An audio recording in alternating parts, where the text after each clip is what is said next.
Geoff, thanks so much for joining. I am so glad to have you here. Hey, thanks for having me, Tiffany. It's awesome to be on the podcast. Fantastic. I was checking out some of your content and there were a few things that jumped off the page at me that I was like, we absolutely need to dive into some of these things. And so tell me a little bit, just give me kind of the quick overview of who you are and who you serve. Right, so I'm the founder of MindAxis Life Coaching. I help unfulfilled millennials get clear on their life vision, what they want to do, help them overcome any obstacles or fears that stand in their way, and basically help them plan a strategy that actually achieve it with accountability. Yes. And this I was like, absolutely, this is fantastic. So when did you realize you wanted to start focusing on millennials? It was when at the very beginning of my coaching, the thing that they don't tell you is that you can't coach everyone. So that should be common sense, but I had not kind of realized that at the time. So as I began to work through my coaching, I began to understand that my coaching should be aligned to things that I actually resonate with, right? Not just everything in general, but the path that I have walked. So me being a millennial myself, I'm able to understand the challenges of millennials. So I've created my own course and I've created everything that I do around my own understanding, compiled with my life coaching certifications and my academic background in human neuroscience, biotech, psychology, put all of it together so I now understand exactly who I help and how I help them reach the result they want. That's incredible. I think the word millennial comes with such a negative connotation.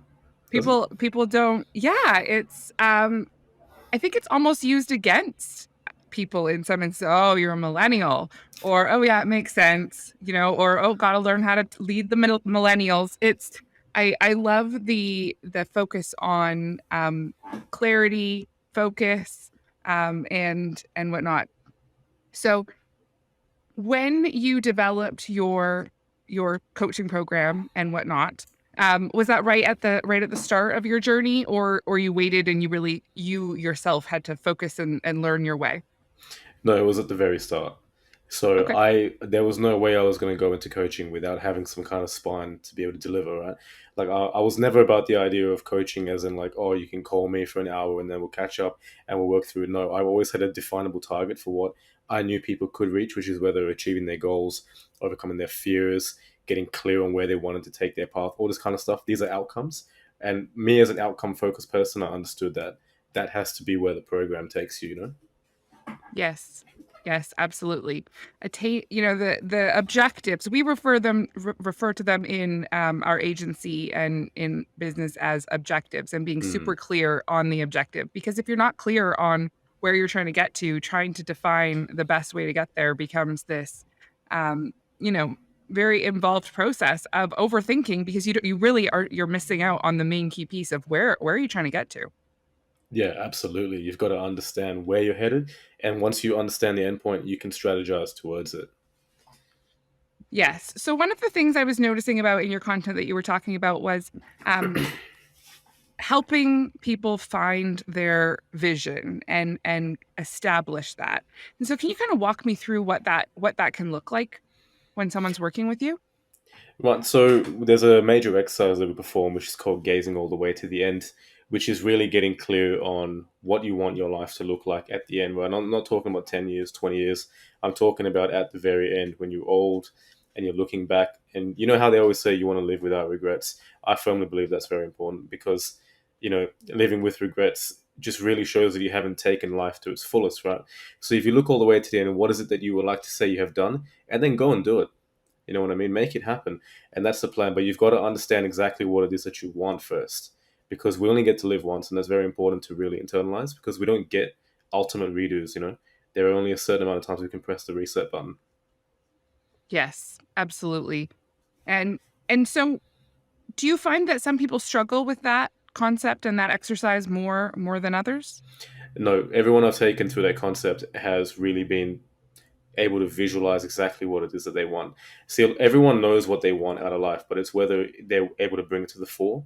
Life is full of distractions. You got work, you have commitments, family, all this sort of stuff, and it's not in the forefront of your mind. So when someone walks you through it, like in my coaching program, it's already there. I'm just unearthing it, making it clear in the front of their mind again. Right, right. Okay.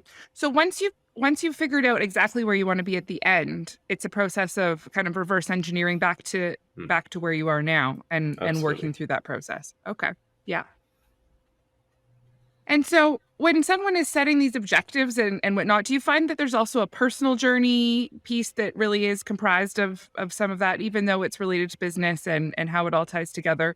You know, when the life coaching and the business side coaching, how do you create that distinction or boundary, or do you? Or do you when you're coaching and teaching, do you try and keep it separate? Do you bring it all together and work on it as one unified piece? No, they're completely separate because life coaching itself is a business. But when I coach, that side of it is not integrated. Coaching is a one-to-one experience with another person or with a group, right? It's where you're literally providing insights to help people change their lives. So no, like the business side is separate. That's in the background that obviously needs to happen for you to survive in this world, right? But the coaching itself is focused entirely on the client. There's no distractions. Okay. Okay. And so when you're working through some of these pieces, what would you say have been some of the biggest kind of revelations that some of, who you would consider some of the biggest success stories? What have they experienced or what have they worked through that helped them become that much more successful or that much have a deeper understanding? It would definitely be their fears. It would be overcoming their fears, overcoming their limiting beliefs. But first of all, getting clear on what it is. A lot of the time, most of the people I work with have bad self sabotage patterns, right? So I say bad, but not really. It's like self sabotage to a degree where they want something, but the more they want it, the more they push away from it, purely because they haven't been able to understand what makes their neurology tick. So, how does their psychology drive their decisions? And the decisions you make consciously create your reality. But if you're not conscious of your decisions, that's not helping you out at all. And a lot of the time, our decisions are underpinned by our limiting beliefs of what we think we can do in life. Our fear is based on past experiences. And we don't necessarily project it consciously into the future, but it's there influencing what we do and how we do it. And that's how we end up being in a loop. And that's why a lot of people get stuck in addiction, alcoholism. They get stuck in their jobs that they hate. They get stuck in different situations that are not ideal because they haven't realized exactly why they keep repeating the same cycle. Right. That makes so much sense. I think that, millennials and everyone really struggles Mm. with this limiting belief piece and even the most successful people who end up, you often read about it later in memoirs or, podcast episodes like this where people really dive in and share that authentic piece and that limiting belief piece um, is so key to so many people's journeys. And what do you think creates that? Like, where does that originally stem from? Because it's such a widespread problem. What makes it such a widespread problem is the fact that humanity itself is quite complex. Our childhoods are normally quite chaotic, particularly from a child's mind from the age of birth to 7 years old. We act as a sponge. We basically consume information, and we attach emotions to certain events. So if you look at the neuroscience that underpins it, it's attaching a neurotoxin to a memory, which creates a negative sensation whenever we relive that same experience. So therefore, when during these 7 years, whether things are good or bad, what happens is we extrapolate that into the future, and that's where core limiting beliefs are formed. And I'm not saying we have to go all the way back and isolate a memory. If you can, it helps, because that normally unblocks everything because you can rationalize it. But if you can't, then you've got to understand whether that narrative you're telling yourself is the truth or if it's fiction based on something you believed when you were a lot younger, because the past does not equal the future. So they're very big distinctions, but that's where they form. It's almost a bit frightening when you think it goes back that far, and that's Mm. a lot of baggage to unpackage. It's a lot, yeah. Yeah.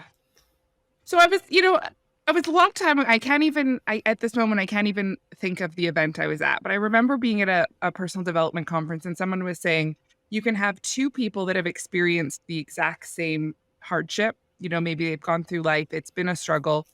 And one person can become super successful and I can say, what inspired you to make these life choices or what inspired, how did you get here? And someone can say, well, my past really helped shape my future. It inspired me. And then you can have someone else who can have the exact same experience and they can, be having a tougher time. And someone can say, how did your life become this? You can say, well, my past was really, it was really tough.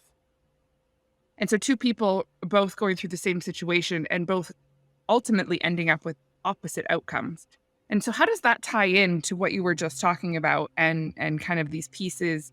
Ha- Yeah, can you elaborate on how those that would tie in with what you were just saying? Well, there's a couple of factors that underpin what we end up doing with our lives with our conscious psychology. It is one, our genetics play a big factor, but two, also our childhood psychology. When you combine these two, it comes back to the analogy of the glass half full or the glass half empty. Depends on how you see the world, but you can only see the world in which you've been conditioned. Like for example, while there's two different people, like let's that example, I know exactly that one. It's to do with alcoholism, right? So there's two kids, and they both see their father as an alcoholic. One sees the father as an inspiration to not be an alcoholic, and the other becomes a ravaging alcoholic. And what makes all the difference? Well, it's not just choice, because if we could choose, we obviously wouldn't pick a pathway that has negative consequences. But it depends on how we cope, because the way in which we cope with hardship in our lives, there's a multivariate factor. Like for me, for many years, I used to be a drug addict in my past, right? I use it as a coping mechanism. But then when I flipped the story, when I flipped the script in my mind, I realized that my past and what happened to me in my past should inspire me so to help other people not go through the same. So it comes down to the story we tell ourselves as a coping mechanism. If you tell yourself that your life has been hard, full of difficulty and strife, and you want to get away from it because it's bad and everyone else should feel your pain, then you're going to cope with some other substance. But if you use it as an inspiration, saying, okay, my past is full of pain, negativity, anger, maybe I can use this to help other people, provide a positive impact, or at the very least, not be a detriment to other people. That's the choice we make based on the story we tell ourselves. Yes. That's very powerful. For those who don't know, we have a Facebook community for business owners and entrepreneurs. So head on over to Facebook and search for the Service Based Business Society. There is also a link down in the description. When you talk about who you're surrounding yourself with and your influence, on the people around you, there's obviously that influence coming back in. And so sometimes we can choose who is in our circle and the energy and the positivity and whatnot. And sometimes we I mean we I guess we always could, but sometimes we have family that may or may not be super supportive. And I would say a lot of times as people in an entrepreneurial journey, sometimes they have people, maybe a partner, a parent, a best friend even that cannot understand or see the vision.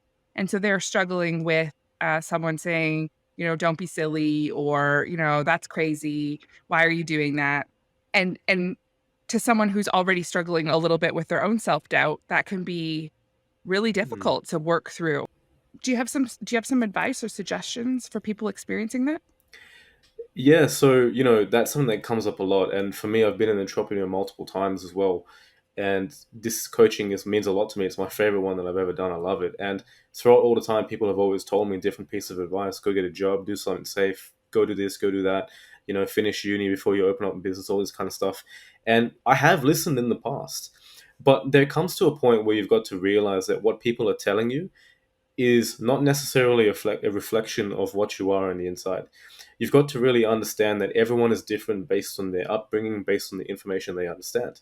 So, if somebody else has spent their entire life being conditioned to act along a certain pathway, which involves a lot of safety and a lot of risk, then of course they're only going to be able to give you the information that works best for them. You've got to do what works best for you, because we all have different attributes. And if you look at human nature, it's a beautiful picture of different things and so many different ideas and variation. You can't just look at someone else's version of reality and extrapolate that on yourself. You have to be able to pick and choose, and that requires willpower and that requires intention.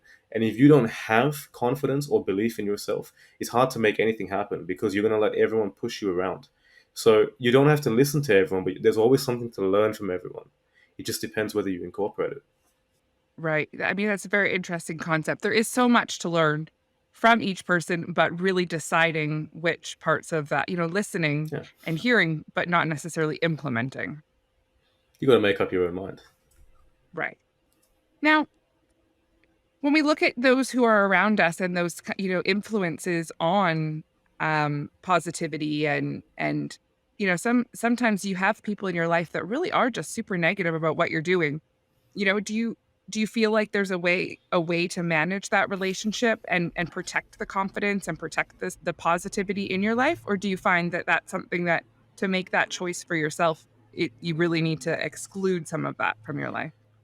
We don't have to exclude anyone. I don't think that there's any gain to be had from cutting people off entirely, because people are people and they have their own issues to work through. You can't take it personally, right? That's the first rule of business. Don't take it personally, and you know that too. But Yes. the next thing about that is that if somebody's really bringing you down with their energy, just reduce the amount of time you spend around them. You don't have to give your energy to each and every single person that requests it. You can give your energy to those that can use your energy positively, and then it's a good cycle of exchange. But you don't have to let other people bring you down. You can keep them in your life, see them maybe once every couple of months, right? Still maintain that bond, but you don't have to be there all the time sucking that up, because you deserve better. That's where you got to make up your mind. Majority of life is making up your mind. Who do you want to be? How do you want to do it? If you don't know, it's time to figure it out, because if you don't, you're always going to be in a cycle. Like inside our internal world is the most important thing we could ever develop. Yes, and the mindset piece is so key as you head out into any kind of entrepreneurial journey. And that, to kind of reflect back on one of these pieces you say, and don't take it personally. It's when your business is, I'm sure, because you've built your course, and you are so passionate about your business. I'm sure you understand that. I mean, when you're putting yourself into your business, really, and that's so common in any kind of service based business or entrepreneur type situation, that when you're putting yourself out there, it's tough because often it comes, especially off at the beginning, with some form of rejection. You're the sales, you're often in a sales piece, you're in a customer fulfillment piece, you're in a, creation design piece. And so there comes this point where protecting that confidence and continuing on that journey and believing in yourself when sometimes no one else sees the vision yet. Well, there's no reason for anyone else to see your vision apart from you, because it's your vision. It's you got to protect it. That's for you. No one else can see what you can see in your mind. But secondly, rejection. Yeah, I got to admit, like I'm not perfect. Rejection has hurt me a lot when I first started the business, and even in the past when I was in university, I used to work as a salesman. I used to be the worst salesman. I used to get rejected constantly, like literally. I would just say hello to people and they tell me to leave them alone. I've been rejected in jobs. I've been rejected by girls. I spent most of my life being rejected a lot, and I have looked at it, and for a lot of the time, that created a limiting belief that I was never good enough. So I'd always sabotage and kind of pull back or give up because I never thought I was good enough to do anything. A lot has changed for me in the past couple of years. And the key to getting over rejection is to realize that rejection is not real, because no one's rejecting you. They're just rejecting the idea of what you're trying to give them. So, for example, if you're trying to sell something and they reject you, they're not rejecting you, they're rejecting the product. If a girl rejects you, that might just be because they reject the idea of being with you in a future scenario. But it's not you per se. You can always learn, there's always trends. And that rejection is a learning experience, because you can look at those trends to improve certain areas that you may not have seen before. So if somebody rejects you for the way you're talking, maybe you're arrogant. Maybe you need to moderate the way in which you come across to other people, be more sociable. Maybe people reject you based on, how you express yourself to the world. Maybe you're not looking after your hygiene standards. There are many different ways to look at those are examples only, but there's always something to be learned from rejection. And the more you get rejected, the more you realize it doesn't matter, because for the amount of people that will reject you, there will be someone who will need you. And then that's, well, as you know, that's business, right? Not everyone's going to love what you do or your product. Yes. I was having a conversation actually with a client this morning, and we were talking about how, you know, you have to be willing to put yourself out there enough that some people will absolutely love you because they will know that you are for them. But in turn, that means that some people will know you are not for them, and that's okay. And trying to be, it almost comes back to your initial comment about coaching everyone. You know, it really comes down to being able to choose who you're going to benefit the most, who your service serves the most. And often when people are starting out, they say, "Oh, I don't want to exclude anyone. I need to make the money. I need to make the sales." And so, yes, there's this balance of increasing revenue and growing your business. But there also comes the point where it's, what are you working on developing? Where are you investing your energy in growing your business? And as your business grows, hopefully, you get to the point where more and more of the ideal audience, but it's really through good messaging and good marketing that transformation occurs, because people understand, hey, this person is exactly what I've been looking for, or this service is exactly what I need. And for every one person that says, this is exactly what I'm looking for, there may be someone that says, oh, that's not for me. And that's okay. It's completely fine. And it's one of the reasons why, for everything in my business, like literally everything that you can see, my website, my social medias, is completely handcrafted by me. Because with coaching is very personal. And I understood this from the beginning, because I wouldn't want to be coached by just anyone. I want to be coached by someone who resonates with me. So everything I do is completely handmade, because that means that I'm completely authentic. There is no one else involved. The authenticity all comes from me. It comes exactly from my mind, and the people that resonate with my message. And that's why it's completely authentic and it's organic, because I know that you can't just buy your way into coaching. Coaching is a one-to-one transformation. It's very important. Yes. And it's interesting as you say that, because you're really, coaching is so specific. And so you have defined and said, hey, this authentic messaging piece is super important for my business. So is there an area where a different type of business would maybe go all in, that as a coach, you say that's not necessarily an area that I want to focus on? That's something that maybe wouldn't be authentic to my brand or my message? To me or to any other coach? To you specifically. Um, I probably couldn't coach children. I think that would be very difficult. I know there are some people that coach children. I don't think I could. Not because I don't get along well with children, but just because like that you need a very specific type of mindset. It's got to be based upon the transformation that you've been through. Okay, so like if you've gone through a certain hardship and you can resonate with other people, because your scenario is not completely unique to you. There's 7 billion people on this planet, and the beauty about that is that there is at least one or two other people going through the same shit. And the cool thing about that is that those are people that you can help. So that's where you are authentic with your what you do with your brand, right? But then if I say, for example, I try to market towards children, I don't know what children like. I don't know what they do or their conflicts or their struggles. It would be hard. So yeah, I would only be able to understand and help people that I resonate with really at the same time. Right. Right. So when you're looking, one of the keywords that I picked out of your content that really kind of resonated for me was inner resistance. And how do you define inner resistance? Well, inner resistance is something that is stopping you from achieving what you want. It's like, when you see a job that you really like, okay, and you want to apply for that job. But then you're like, I'm not good enough. I don't have enough experience. I don't feel like I'm worthy of this. And then you just get rid of it and you go find another one. Or say you're about to post a piece of content and you're like, wow, this is a really good piece of content, but I'm afraid of being judged, or maybe this is too much for my audience. So you click delete. That is inner resistance, because you're avoiding something that could potentially harm you or cancel you in a way, but you know that if you could do it, there could be potential rewards, and you choose the lesser. So in that kind of risk versus reward analysis, you're kind of overestimating the risk Hmm. and just shying away rather than leaning in. Yeah, exactly. That's exactly it.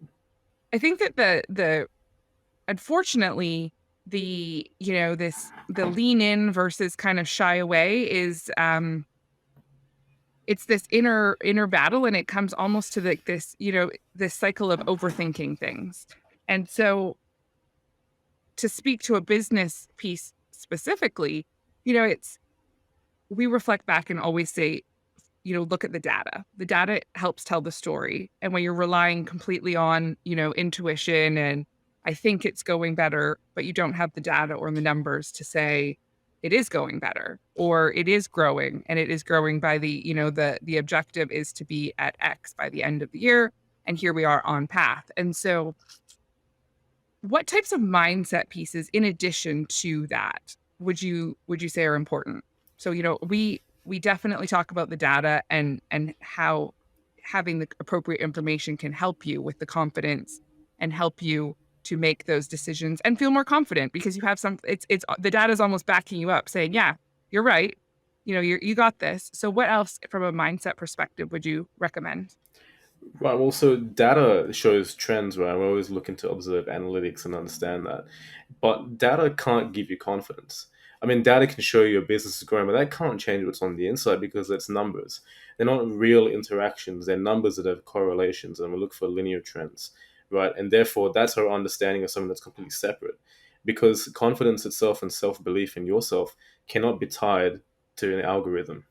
It just can't be. Because that's not an accurate representation of people.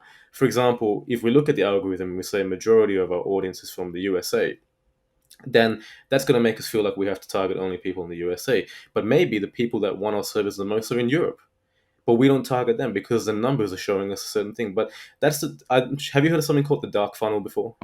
So the dark funnel is basically, like the marketing funnel, obviously, right?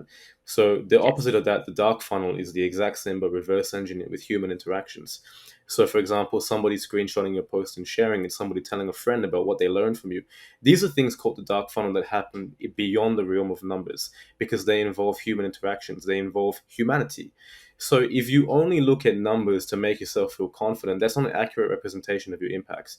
An accurate representation of your impact is how much other people are gaining from you value and inspiration and being able to use your service to give themselves leverage. It's like teaching a man how to fish, right? So Hmm. you cannot tie internal worth to numbers. You cannot tie internal worth to trends because they are not real. But you can tie internal worth to the strength of your relationships and the growth of your dark funnel, which is human interactions beyond the scope of what you can view. Right. Okay. I don't disagree with that. I don't, but I do think that a lot of times in business you have to make a decision of we're either going to go left or we're going to go right. And so a lot of energy or time could be spent, well, we could go left and the pros are this and the cons are here and it could be this and it could turn into that, or we could go right and in turn we could have all of these pros and cons. And a lot of times that the energy spent almost with this personal debate of left or right, and what if I get it wrong, and this kind of cycle of overthinking these decisions. And so when you have the appropriate information, so the data to say, well, if using your kind of marketing and funnel example, if we're saying, well, if we're going to go left, now we have the data to say that, our conversion rate is X and, our traffic is this, and we have all of these facts. It will provide some information that's going to help guide the way and say, realistically, your cost of acquisition to go left is this, your cost of acquisition to go right is this. And so you have more confidence. It's no longer just, I think it might be left or I think it might be right. When you have the data, it helps you to make an informed decision. I agree with that. I definitely agree. I used to be a neuroscientist. So for my thesis in particular, I spent a whole year doing a project collecting data and writing trends. And I basically used that to calculate and write a thesis. So I spent most of my academic life looking at data. And the one thing I learned Right. about data is you can have so much data that shows you a trend, and when you put it into action, it does nothing. So that's right. A lot of Yes. the time, a lot of the research we've done has proven nothing because we have so many trends that look perfect when we experiment and we collect it, and then we actually try it out, and it has no observable effect. Now, I'm not to say that business is the same. Business is a little bit different. The numbers help can sway your decision, but there is something about decision making that I really value for myself. I don't take longer than 5 minutes to make a decision for pretty much everything. There are some things that are the exception, but the majority is 5 minutes. Any longer than that, and I'm wasting my time that I can invest towards other things. To Interesting. create a quick decision, I already have an idea of where I need to go because I'm always taking in information, right? So my brain is continuously absorbing information, and there is a trend line that's occurring within already, and I'm forming an unbiased opinion based on things that I'm viewing and observations that I view. And then I try to make a decision within 5 minutes purely because if you spend forever looking at this and rationalizing, rationalization and over rationalization is where we can become biased. And as you know in science, being biased means that you have inaccurate results. You want to be unbiased and look at it for what it is. The more you rationalize, the more you're going to bias and the more you're going to skew your data, and then you could create a consequence that might not be the one you want. So therefore, you've got to be okay with the consequence that happens. That's life. You've got to be okay with consequence, but you've got to be able to take the risk first. And if you spend all your time over rationalizing, you're not going to take the risk, or you will take the risk that is lesser, but with the lesser reward. It's all a balance, really. It just depends how you want to do it. Very interesting. 5 minutes. So all life decisions, 5 minutes? Almost, almost. There are a few that are Interesting. different like that. There are a few that are different, like interpersonal stuff, or like really grand Yeah. decisions in my life. No, that's a little bit longer. But most of the time, 5 minutes, 5 minutes, 5 minutes. I can't waste more time than that. I do stuff. I agree. Does it when it's like come time, my most difficult thing is like, where are we going to go for lunch? This is a decision that I don't know, decisiveness when it comes to food is interesting. My most dreaded thing, going to go out for lunch with a friend, and it's like, where do you want to go? Oh my goodness, the amount of the amount of time that could be wasted on something so trivial. And but you get into these, it's almost once you're in this cycle of overthinking a decision that it becomes a problem. And to bring that back to business and not think, the funny lunch analogy, but we've all been there where it's something that in you almost are like frustrated with yourself that something could be so simple. You're like, this is simple. Why am I, but you get into this overthinking cycle and you just struggle to get out. So to frame a situation and say, I'm going to make this decision within 5 minutes. Very interesting. Well, because we tend to overcomplicate. Like a lot of the things in life do not need to be overcomplicated, but the reason we overcomplicate is because of intelligence. Intellect requires us to overcomplicate. For example, if you look at a dog and you look at its life on a daily basis, it gets up, it eats, it does its business, it goes for a walk, and it does nothing else, and it's completely the happiest animal on the planet. Humans, on the other hand, spend most of their time thinking and over rationalizing and are some of the most miserable animals on the planet. There is a correlation between this. I'm not saying thinking is bad. I'm a thinker too. I love thinking about existentiality, which is why I'm able to communicate with you like this. But in my thoughts and in my deep dives into the world and in my own mind, I've understood that over rationalization with logic takes away from the enjoyment of any experience. But overindulgence as well in an experience means that you lose rationalization and you have a problem making any kind of conclusive action. So you've got to have a balance. And the only reason I learned about this is because I looked at how many decisions a human makes in a day. We make like close to, I think, 1,000, like, from memory. There's a lot of decisions we make, maybe even more than that. And every decision you make takes a bit of mental energy. So if you imagine your mental reservoir as being about this big, every single time you make a decision, you're decreasing your reservoir. So if you continuously struggle to make decisions, say like in the example of lunch, then later on you're going to struggle to make more important decisions related to your business or your personal life. So you can't be wasting time like that. You've got to really get clear on this, and save your mental reservoir for things that require energy. Like for me, it's my coaching or doing a podcast and talking to you like this. I can only communicate with clarity if I don't waste time thinking about things that take away my mental reservoir. Right. It's an interest, it's a interesting way to frame it. I know I've mentioned, we've chatted on the podcast a few times about Steve Jobs and wearing the same sweater every day and removing that decision Yeah. from his day. And so as you're chatting about that, I think, like that it's always a different way, and you explain it so well and so clearly. I sometimes people snicker like, why would you wear the same sweater? But he just did not want to waste any of that reservoir on that decision and just solve that once and for all. Buy all the same sweater, fixed. And that's me the same too. I really don't buy clothes. I just use the same ones, and it doesn't take me long to choose, because that's something I used to struggle with a lot as a younger man. I used to love all the fashion and stuff. I used to really be into it, the nice Gucci and all this sort of stuff. It's a couple of years ago, mind you, and I wasted so much time and effort trying to be someone that I wasn't.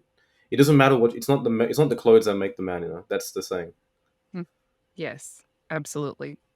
So if you had one piece of advice for a service-based business owner that they could implement today that would create impact tomorrow, what would that be? Get really clear on why you're doing it, and get really clear on the type of people that you're going to serve, especially since it's a service. Your ultimate goal needs to be to serve. While there are obviously profit and gross margins and things like that which you need to take into account, the underpinning of your business, you've got to get really clear on the fact that the ultimate number one priority is your client or your customer. If they are not happy, or if they do not see value in your product, you do not have a business, you have a hobby. There are many different things to that. Okay, so get really clear on who you serve, why you serve them, and do everything you can to make sure that they get the best value in whatever you do. Don't skimp, like, on Facebook, you see those ads where they're like, oh, download this book, you download the book, and it is like a 3-page book with like just like the most ridiculous checklist, and you're like, wow, this guy totally ripped me off and stole my email address. Don't do that. Give as much as possible. I give away a free book. I wrote a book, here, you can have it free. That give as much as you can, and always look after your customer. That's number one. And that is such a valuable statement. And I was working on some automation with someone recently, and you know created some massive impact. She has a huge following on TikTok. We started repurposing some content, putting it on other platforms. And it was like, wow. She's like, I can't believe this is working. And she goes, everyone needs this automation. And I said, okay, I love automation. And so I will always advocate for the fact that everyone should have automation. However, I said the reason that this is working is because you have good content. And automating bad content just means you have more bad content. Automating good content is why you're seeing the benefit. Because she a little bit got into this, well, I should have been doing this sooner. And sure, we can always, look back and say we could have done something sooner. But it comes down to, if the customer doesn't see value in what you're doing, the content isn't good. The book is the 3-page brutal checklist that we have all downloaded and felt ripped off on.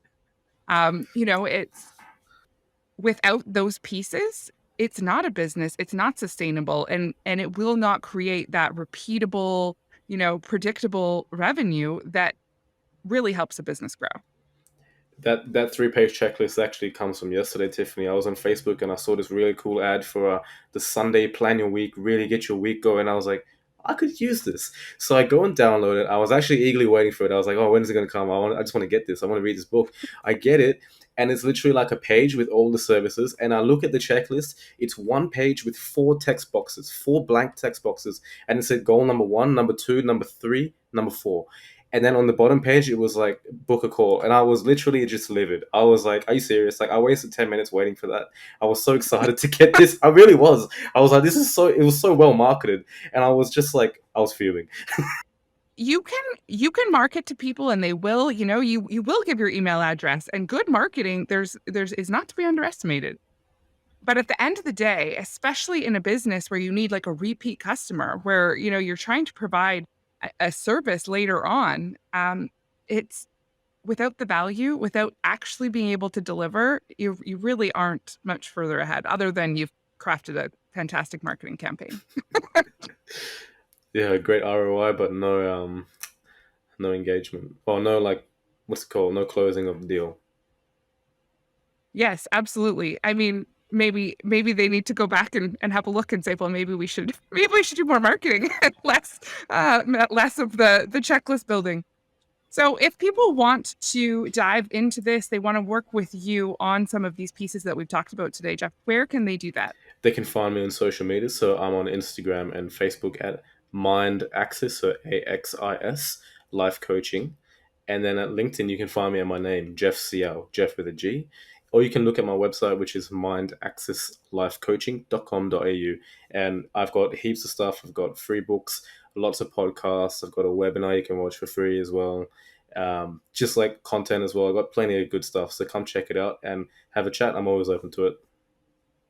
Fantastic. Yes. Yes. I highly recommend, just even a quick browse on Instagram really shows that you are bringing the value. There's tons of value bombs there.